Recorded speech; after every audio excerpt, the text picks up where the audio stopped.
Yesu Kristo. Kristo. Tumaini letu.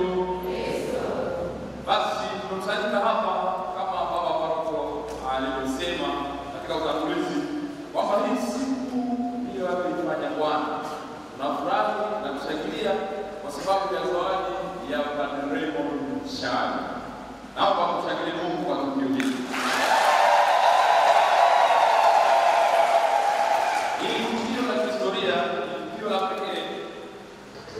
Ni tukio la pekee katika maisha yake.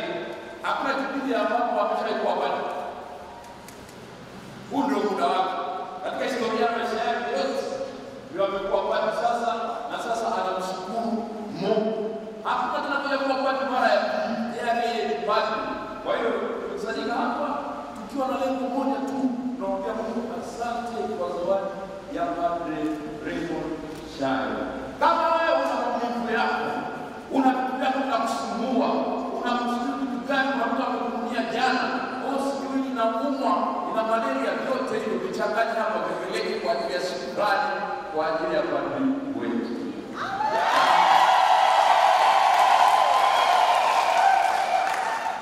Basi ndio na ndio hili shukrani nimechagua masomo ambayo tumeyasikia. Somo la kwanza kutoka kitabu cha Nabii Isaya sura ya 6. Mstari wa kwanza mpaka 8. Umesikia wito wa Isaya. Isaya somo la kwanza nasema kipindi kile alipofariki mfalme Uzia. Tako leo somo vizuri. Ucheki pia umetokea kipindi gani? Ndio utaelewa kama mazingira na Biblia unaelewa vizuri. Lakini kwa kusoma tu kwenye mistari pekee yake utakuwa unaelewa vitu vizuri. Lakini kipindi kile usikiri mwandishi ameandika tu bahati mbaya. Angeza kuacha tu. Andika hizi Isaya na Biblia. Sasa kipindi kile alipofariki mfalme Uzia. Mfalme Uzia alikuwa na jina jingine, alikuwa anaitwa Azaria. Huyu alikuwa ni mfalme wa 10 wa taifa la Israeli. Nataka kusoma vizuri, nataka kusoma kitabu cha pili cha Mambo ya Nyakati sura ya 26 kuanzia mstari wa 1, ambapo huyu mfalme alikamata vizuri, aliongoza kwa muda wa miaka 92. Alikuza maisha ya watu wengi, alikuwa maarufu sana. Sifa zake tunaambiwa zinaenda mpaka Misri. Misri kipindi hicho ni kama Marekani ya sasa hivi. Ilikuwa ndio super power. Ndio ilikuwa na nguvu katika dunia hii. Kwa hiyo sifa za huyu alikuwa vizuri. Katika Israeli sifa zinaenda mpaka Misri. Sasa huyu mfalme Uzia alikosea kitu moja. Aliingia madaraka ambayo si yake. Ukisoma kitabu cha Mambo ya Nyakati sura ya 26 kuanzia mstari wa 18 utaona wakati makuhani walikuwa karibu makuhani 80 wapo hekalu. Kazi ya kuhani zinajulikana. Waliotoka katika kabila la Rumi, kazi yao ni kuingia patakatifu, kufukuza wakubwa, kuombea watu, kupatanisha watu na Mungu. Sasa huyu mfalme Uzia, kutokana na zile sifa za nje, tuashumu tuseme kama Uzia alikuwa ndio rais. Kwa mfano rais akiapa hawezi kama kuingia kazi za baba. Hawezi. Akija hapo hawezi kuanza kusema kama sijani. Kabla baada ya hiyo. Baada ya kuona nino. Akija akae hapo asubiri niende sasa sisi kwa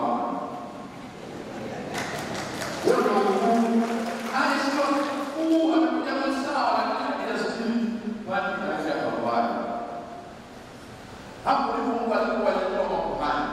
Sasa wacha na hiyo tunatoa mfano ili uweze kuelewa rahisi. Sasa huyu mfalme Uzia aliingia hekaluni kwa sababu yeye alikuwa mpuuza. Akaona ni makuhani wao karibu 80 wanaingia katika patakatifu wakifukuza uvumba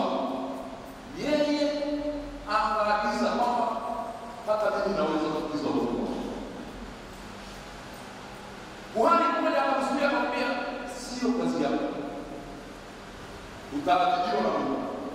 Akatumia madaraka yake, akasema nitafukiza huko. Akaingia, anataka akafukize huko na yeye. Alipoingia tu, katokea tetemeko kubwa. Akapigwa ukoma pale pale. Na kadiri ya sheria za Waisraeli, kisha ukoma unaondolewa kati ya jamii, unatekwa. Kuanzia pale madaraka yake yakishia pale pale, akatolewa nje. Mtoto wake anaitwa Yothamu akachukua madaraka. Huyu sasa ndipo alipokaa katika ukoma mpaka kafa. Kipindi kile alipokufa mfalme Uzia, ndio somo tunaanzia hapo. Uzia huyo sasa ambaye aliingilia madaraka ambayo hayamruhusu.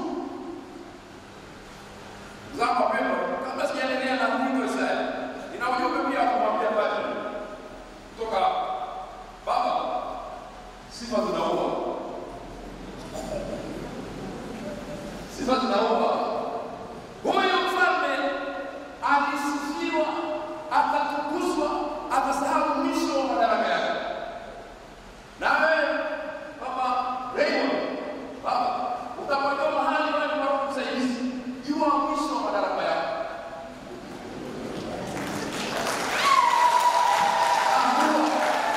Hapa mimi naisikia hapa. Mambo usema sisi mafanya wote tu kwa kanisa linajua kwa nini limemchagua huyu awe baba na wewe uwe msaidizi. Anza kwanza jifunze. Usikubali kuanzisha vita kwa roho yako. Usiingie madaraka ambayo sio ya kwako, utapigwa na ukoma ndugu yako. Kwa hiyo na watu wengine ambao kazini mnapambana na watu kwa sababu ya dhehebu. Mjue pia mwisho madaraka yenu. Mnapambana na wenzenu kwa sababu mnaingia madaraka ambayo hayawahusu. Usifungue mdomo mchana kwa kikohozi cha jioni.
Kwenye maisha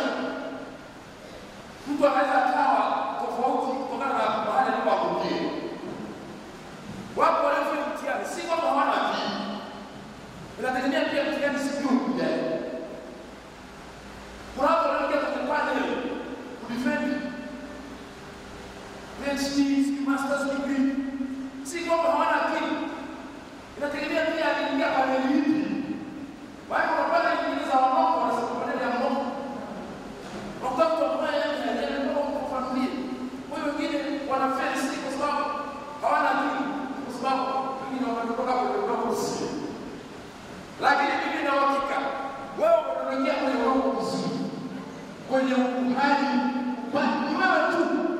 Kuna sijui mke wako hajarudi, sijui kalalaje, ni wewe mwenyewe mpaka mwisho. Wewe unaweka wakati kama tunaofahamu. Unaona kikombe kanisa iko hapo. Tutoe mfano vizuri. Tuweze kuelewa hapo, tukiwa simboli. Ndio kama matendo wa mimi wanaelewa zaidi. Praise. Unaona hii simboli? Hakuna siku utatoka kuna Yesu. Nakwambia hata tuishike vikombe vipi? Tuseme wewe unachukua kwenye Yesu au tuongee uji. Utaikuta kanisani imebeba ekaristi hostia na ekaristi tu, yani ndio kazi yake tu. Hakuna kazi. Na huyu jamaa ndio ameingia kwenye kitu kama hiki, ameweka watu mpaka wa Mungu. Kwa hiyo kazi yake ni kwa ajili ya kuwatakatifuza watu, kuwaombea, kuwaunganisha na Mungu, na yeye pia kubariki maisha yake.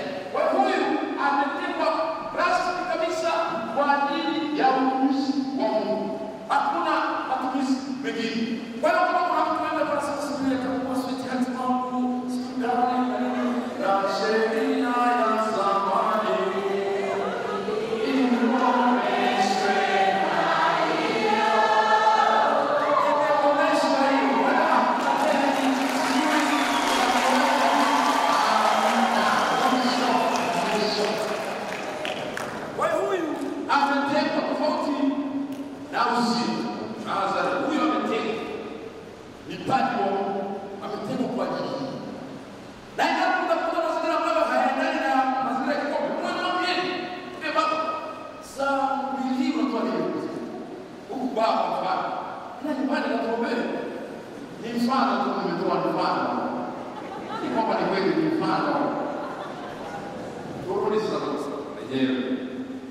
Somo hili la kwanza kutoka kwenye kitabu cha Isaya sura ya 6 mstari wa 8 na kuendelea. Nilikosea mwanzo pale. Mstari wa 8 na kuendelea. Isaya anaitwa na Mungu, lakini anaona maono makuu. Anaona mandhari ya mbinguni, kati ya manabii wanaona mandhari ya mbinguni. Isaya yuko. Isaya anaona mandhari ya mbinguni. Anaona maserafi. Maserafi ni malaika renki ya kwanza. Renki ya hali ya juu. Malaika wa hali ya juu kabisa. Hata zaidi ya maserafi. Wanamwimbia Mungu. Wanasujudu. Na hekalu limejaa utukufu wa Mungu. Wanasema mtakatifu, mtakatifu, mtakatifu. Wanarudia rudi. Mtakatifu, mtakatifu, mtakatifu. Isaya alipoona hivyo, kweli amesema ni mwisho wangu, nimeisha. Mimi nimekula Mungu, hakika Mungu. Mungu anatia Mungu, anamwambia hautakuwa. Sijali. Isaya anajua yeye ni nani. Mimi ni mdhambi. Mimi nimetoka kwenye jamii mdomo mchafu. Sio mtu safi. Baba, Isaya alikuwa mwenyewe, na alikuwa mwenyewe. Wale wanaomba uwezi sema. Usijitumue. Kwa mnyofu. Kile pia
ndugu yako Raymond, baba, utakuwa na nguvu sana katika kutoa prophetic message, ujumbe wa kinabii, ikiwa kile unachokihubiri unakiishi kweli. Na kwa hiyo watu wanapenda kula chakula kilichotoka kwenye chombo kisafi. Chombo kikiwa kichafu, watakuwa wanakula kwa watu. Usikubali ule usemi kwamba shikeni wanayosema, lakini wanachotenda usifanye. Usifanye kwa bado kwamba wewe unachohubiri wanashika, lakini maisha yako hayakutoka kukopi chochote. Kwani sasa tunahangaika kujua watakatifu walioishi, kwani tunakopi baadhi ya maisha ya watakatifu walioishi. Kwani sisi wewe baba waandisha kile unachosema na maisha yako. Umetisha. Unajua maana kutisha? Umetisha. Inadai wanajua tu umetisha. Wanametisha wanakuta amevaa hereni ya blue.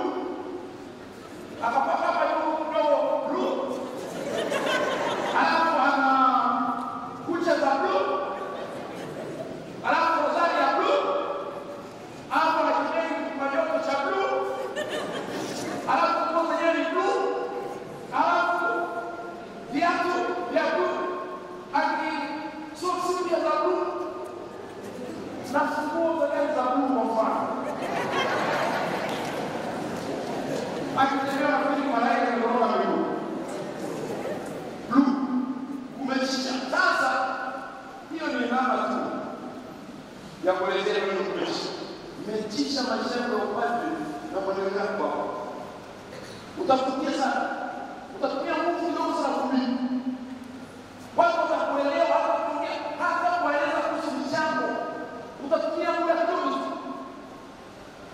Kwa sababu anajua atakuwa watu ambaye ni mtu mwema, anasimamia hata mipango yake vizuri, kila kitu hawana cha kuhukumu. Kwa hiyo baba, ile ni siri. Isaya alikuwa yeye kibali hapa kile. Lakini baada ya kuitakaswa akapata Mungu. Na wewe ukiwa ni mtu unayesali karibu na Mungu, utatumia Mungu vizuri. Nakuhakikishia utatumia Mungu vizuri sana. Utaarifa kutoka na watu ambao hujui wametoka wapi. Mtu atakuja akutumie pesa, akwambia samahani kwa hiyo pesa iliyoingia ndio kusumbua. Pesa ya pesa ya kusumbua. Watakuomba msamaha kwa kutumia hela kwa sababu ya kuishi kweli. Isaya nakumbuka Elia kukizo na Jezebeli, lakini Mungu akakupa kuhuru amlishi akapata kwa mrefu siku 40 bila kula kitu kingine. Mungu analisha wale ambao wanaamua kuchagua na kuishi naye. Kwa hiyo kazi ni mwema, watu wataona, watachiki maisha yako, watayamini, watajua kabisa huyu ni padri Hezekia roho zao. Usiwe kuzururaji baba. Mtu ambaye yaani usije kufanya kazi ya mwana potea.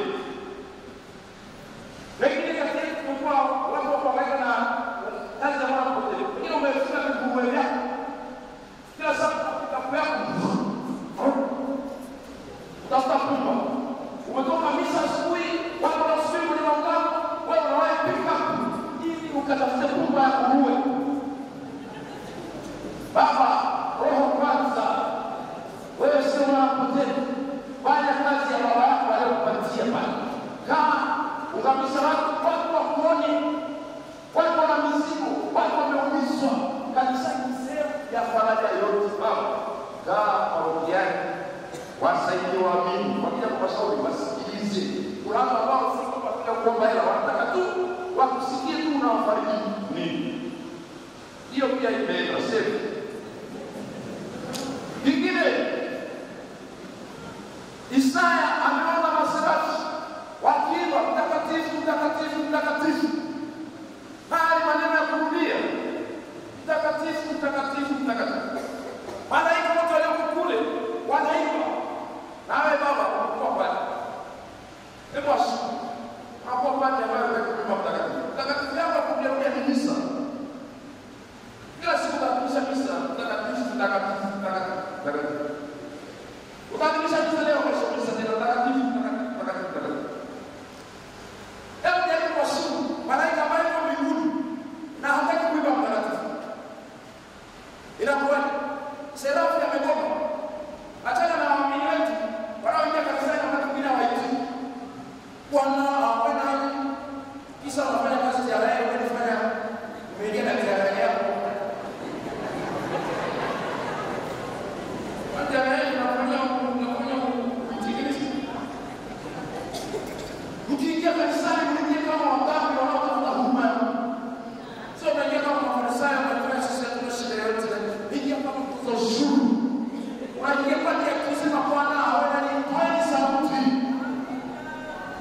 Usijipanga vitu vyako na kufungua mdomo hizi. Kwa sababu ni kustiri itaishi. Watu kwa na mtu urumie. Wewe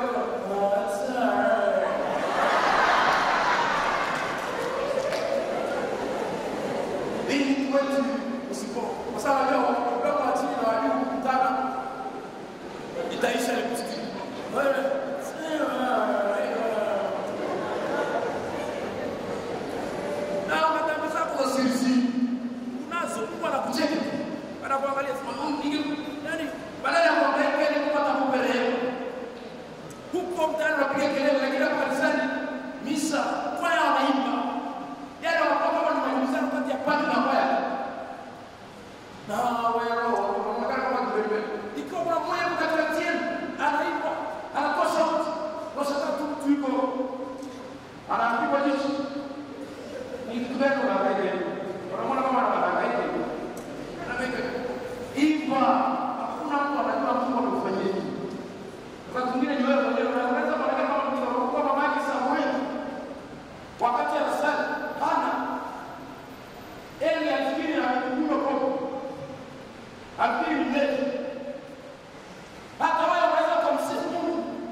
Hii ndio utume wako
Usikubali kukaa na watu wanaokusikia.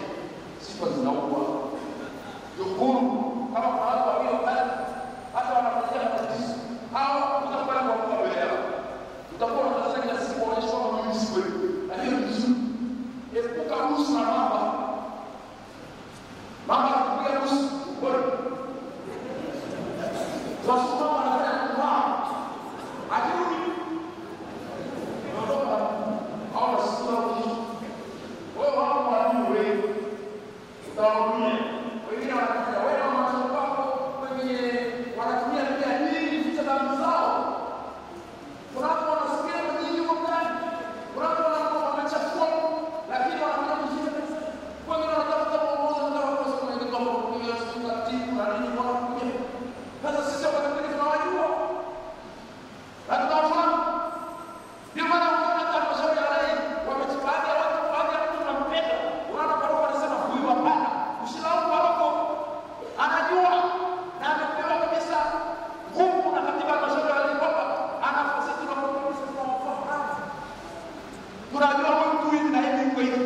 Yeye mnamtangaza ni mwema tunamtaka wewe. Baba anasema hapana. Wewe mtii.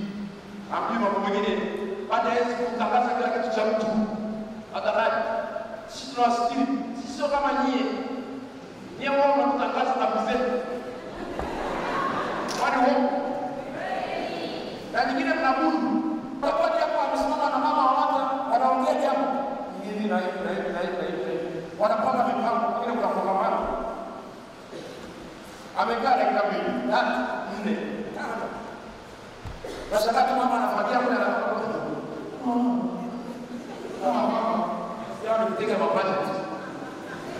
Kuna suluhisho kwa mengi. Tunaambiwa mengi. Lakini hakuna siku tutasema tumechoka. Tunarudia mpaka tunaingia kwa kuri. Semeni semavyo. Ongeeni. Na tuchukie tusichukie. Tunatupenda. Tunaamisha kisa tukimwona vile vile pale lakini tunaongea kwa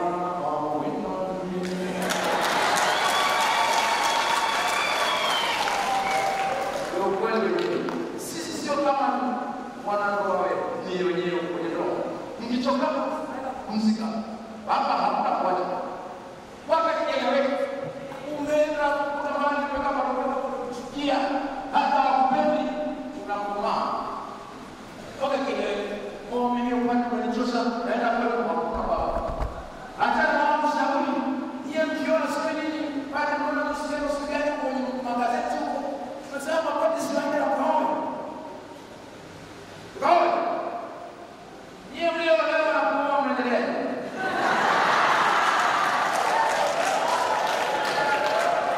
Mimi najua kitu nakwambia. Sio nini naenda shule kwa baba kama nimeshika kichoko nimeshika.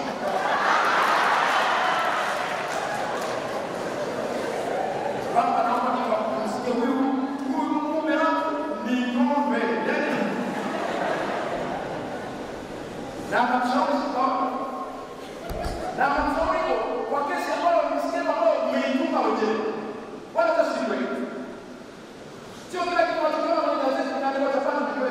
Kuna wengine wamenyimwa uongozi kwenye kanisa. Wanaamua revenge. Kutengeneza schedule. Na sisi tuko kama mkono na kuona kunyonyolea. Fanyeje? Wewe sasa mkazi serikalini, sasa hapo huko. Umeteka magazeti. Umenitangaza. Mimi niko rais. Tawana mbinguni.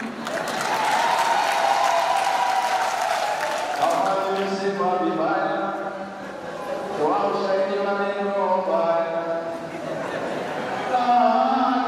Kama nimesema vyema, mbona naona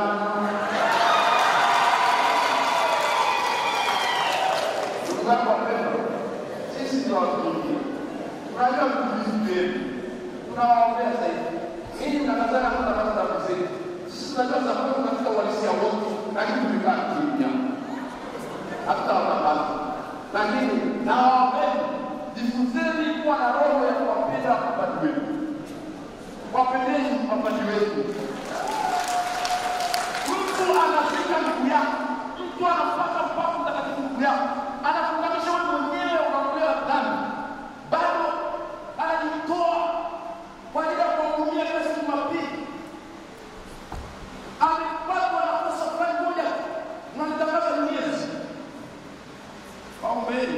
Punguzeni umbea. Ongezeni sana. Na kama mtu mbea kubadilika akawa mtu wa kuhubiri Injili. Yaani Injili itapaswa mawili. Badilisha singeni, uigeuze kuombea watu. Unaona Yesu anakuwa. Utakuwa very smart. Uzanga wapendwa. Somo la pili. Kutoka kitabu cha Ufunuo wa Yohana. Sura ya 10, kuanzia mstari wa kwanza hadi 11. Haya ni maono ya kimbingu vile. Huyu Yohana mwinjili, sio mbatizaji. Kitabu cha Ufunuo wa Yohana. Maono haya alipata akiwa kwenye kisiwa kinachoitwa Patmos huko Efeso. Na alipata kwa sababu kipindi hicho kulikuwa kuna madhulumu ya dini. Alipata nafasi moja anaitwa Mfalme Domitian. Huyo anatesa sana Wakristo. Aliamuru Kristo iondolewe. Yeye akatangaza Mungu. Machapisho yakachapishwa yakaenda maeneo mbalimbali. Machapisho yalifika mpaka Efeso ambapo ndipo kipindi hicho Yohana bado yupo. Kwa sababu walipomuua Yohana kama nabii wa Mungu, wakaamua kumuua, wakamfunga gerezani. Alipokuwa gerezani, baadhi ya Wakristo walikuwa wanateseka huko nje, wakijiuliza, hivi Mungu yupo? Mbona tunateseka hivi? Mbona tunalazimishwa kuabudu Kaisari kama Mungu wakati sisi tushaka kwenye dini ya Kikristo? Yesu ndio kila kitu. Akiwa gerezani, Yohana akapata maono kuanzia sura ya kwanza pale na kuendelea. Ni maono ambayo yanatoka gerezani. Na ndio maana kitabu cha Ufunuo ni kigumu, kwa sababu ni ufunuo uliotokea mtu akiwa gerezani. Na ujumbe ile utoka gerezani lazima ukaguliwe na maskani. Kwa hiyo au message ya hichi kitabu umefichwa. Ndio maana inakuwa ngumu sana kusoma kitabu cha Ufunuo usipokuwa na jicho la pili la tatu au ufafanuzi mzuri. Unaweza kuelewa. Kwa sababu ukisoma unakuwa kama wale maskari.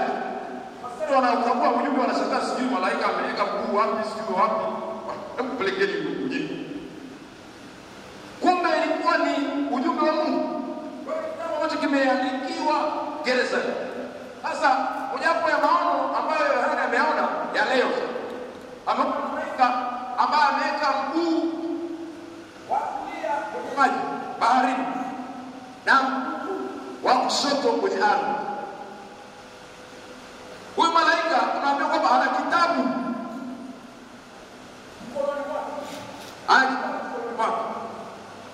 Na kitabu anaagizwa Yohana akichukue, na ukichukua kwake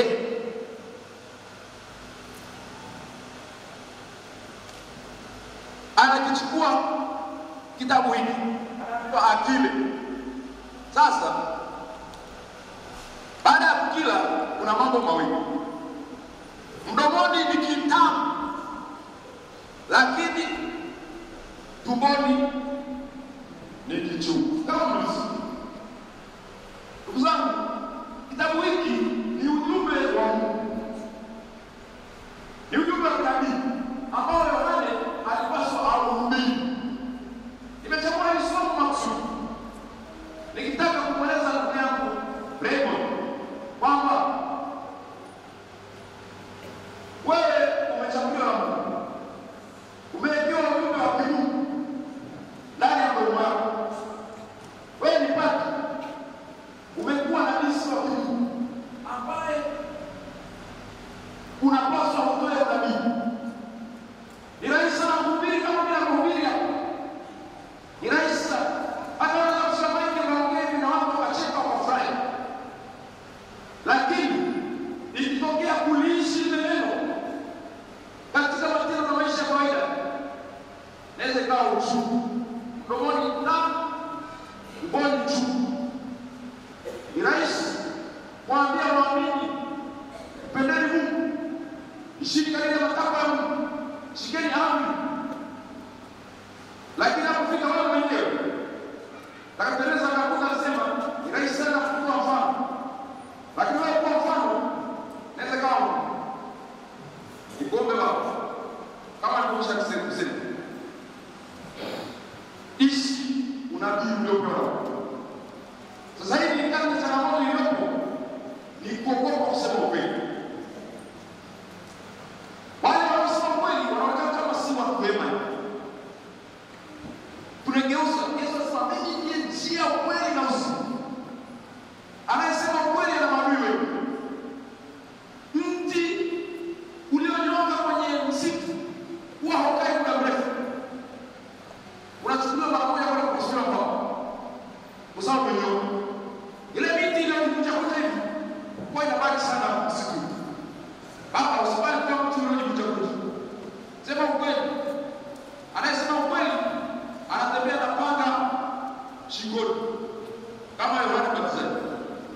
Sasa hivi tunabembeleza urafiki,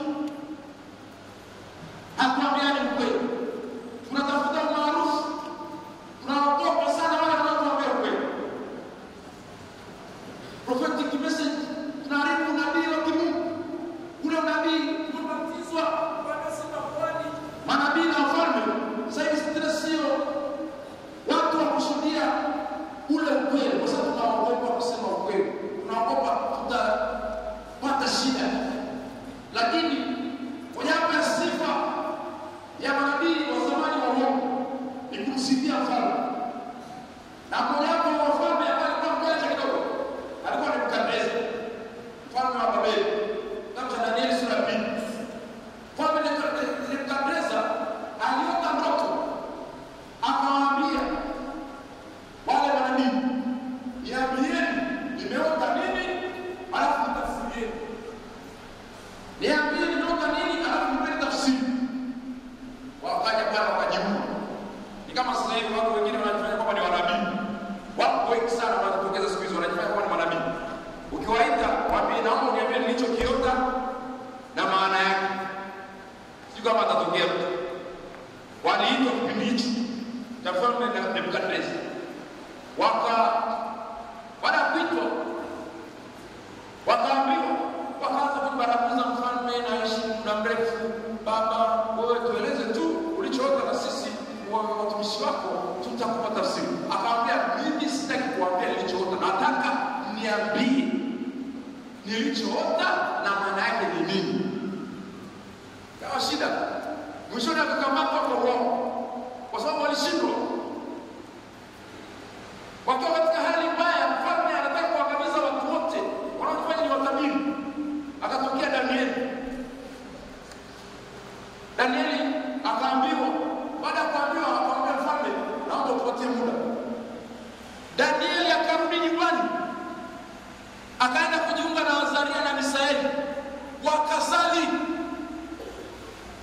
wakaomba. Mungu akatoa jibu, akampa Danieli jibu.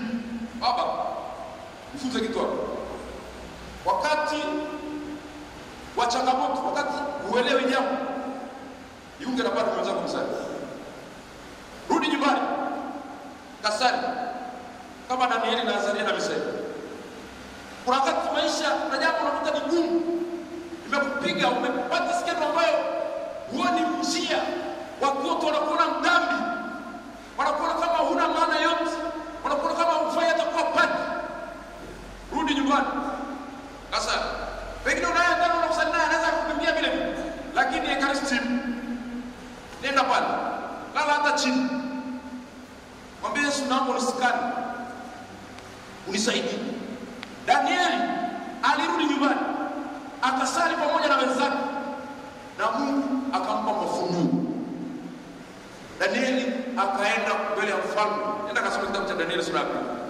Akampa story yote, kwamba uliota sanamu lenye limeombaomba chuma, sijui udongo na nini. Akampa tafsiri yote. Mfalme akatangaza nchi nzima kwamba sasa hivi Mungu anayepaswa kuabudiwa ni Mungu wa Danieli. Wakina Misaeli, wakina Azaria na Danieli wakapelekwa kwenye ikulu ya mfalme, wakaenda kuhudumia, kwa sababu walimtegemea Mungu wa kweli. Na wewe baba, nikuombe kuwa na ukweli, sema ukweli, toa ujumbe wa kinabii. Hili gombo laweza kuwa gumu,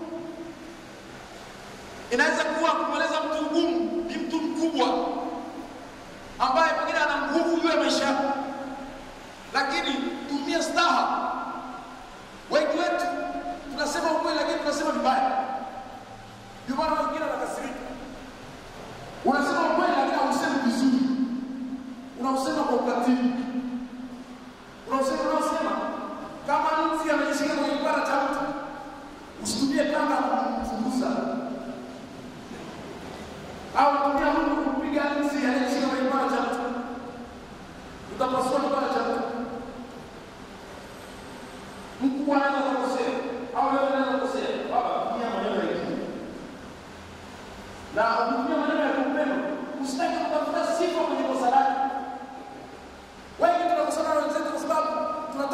sifa. Unamwambia leo nitakupasha piga za uso mpaka uelewe. Hata unayemwambia hivyo ni mtu, hata kasirika tu, utaisha kugombana. Eleza ukweli kwa upendo. Eleza pia uko na lengo la kumsaidia, sio lengo la kumuua na kuwaibisha. Mwanadamu yote hataki kuwaibishwa. Kwa hiyo eleza ukweli kwa upendo. Uwe na mimi wa kusema ukweli kwa upendo. Nimalizie. Namalizia kwa ujumbe, najaribu kukoti Biblia zaidi. Kitabu cha Mwanzo sura 28. Wakati Yakobo alikuwa amelala, akaona ngazi, malaika wanashuka kutoka mbinguni na kushuka chini. Baadaye pale alipokuwa Yakobo alikuwa anaitwa Rusu, akapaita Betheli. Betheli maana yake hapa alipo na nyumba ya Mungu. Sasa Yakobo alipofanya kuhusu ile ngazi, nini maana hii ngazi? Kumbe yeye ni baba wa taifa kubwa, na baba hilo taifa ndio limekuwa mwalimu wa kuwafundisha watu wengine kuhusu Mungu wa kweli. Kwamba kupitia hili taifa watu watapata kwenye hii ngazi, wataenda kumwona Mungu wa kweli. Baba, mimi nakubatiza leo katika jina la upande kwamba wewe ni mpande ngazi. Wewe ni mpande ngazi kwa maana ni hivi kwenye mpande ngazi. Baba, watu wapande kwenye ngazi waende mbinguni. Ndio hapo. Na wewe ni mpande hii ngazi waende mbinguni. Malaika walikuwa wakishuka kwenye ngazi na kupanda. Na Mungu alikuwa amesimama karibu na ile ngazi. Hii ina maana gani? Mungu yuko na wewe. Uko karibu. Wakati unafanya kazi ya kupandisha watu waende kwa Mungu, usikiri uko peke yako. Usiache hii kazi ianze kupanda mijusi na sisimizi.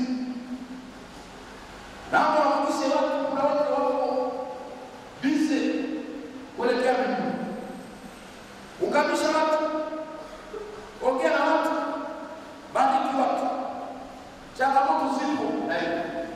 Kama ninakwambia, usema mbaya, usingiziwa, kuonewa wivu ni vitu vya kawaida.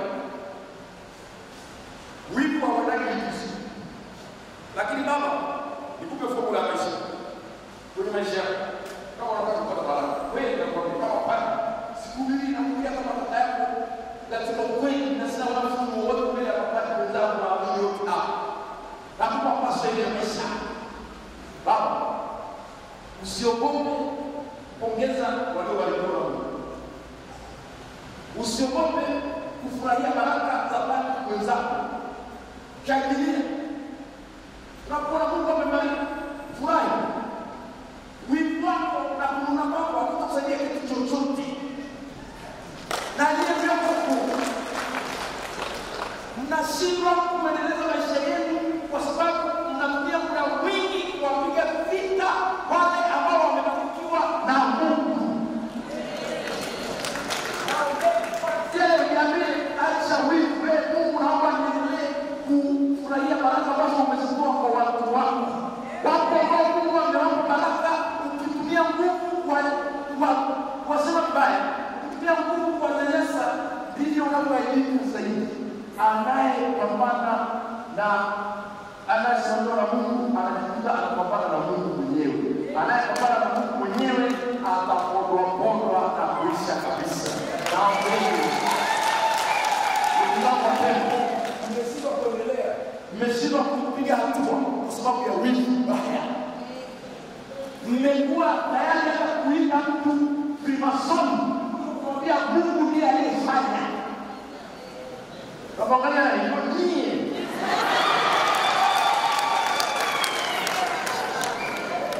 Mnatoka jasho kwa ajili ya kufuta neno ambalo Mungu amezileta.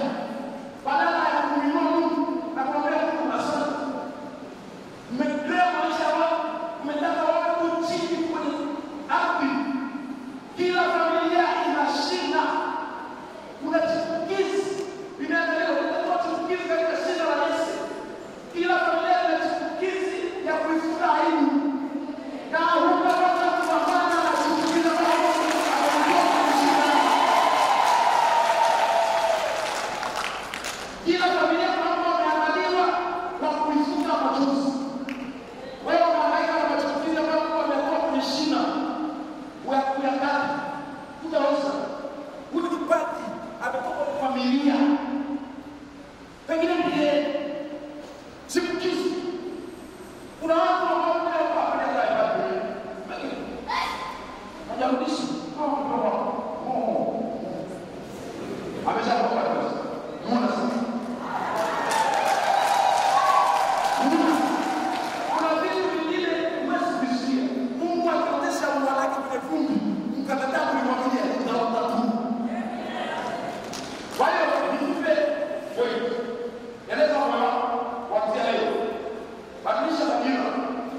Jitahidi kusimama ndugu yangu, jua kwamba Mungu ni mgawaji wa baraka na anaweza kugawa kwa mtu yeyote. Kama ilivyo kifo, kwamba kinaweza kutokea kwa familia yote, na baraka ndivyo ilivyo. Popote pale itatoka. Kama kutegemea kwa kinashayo kutoka pale ndio hiyo kuna nimekula kwenu wametokea.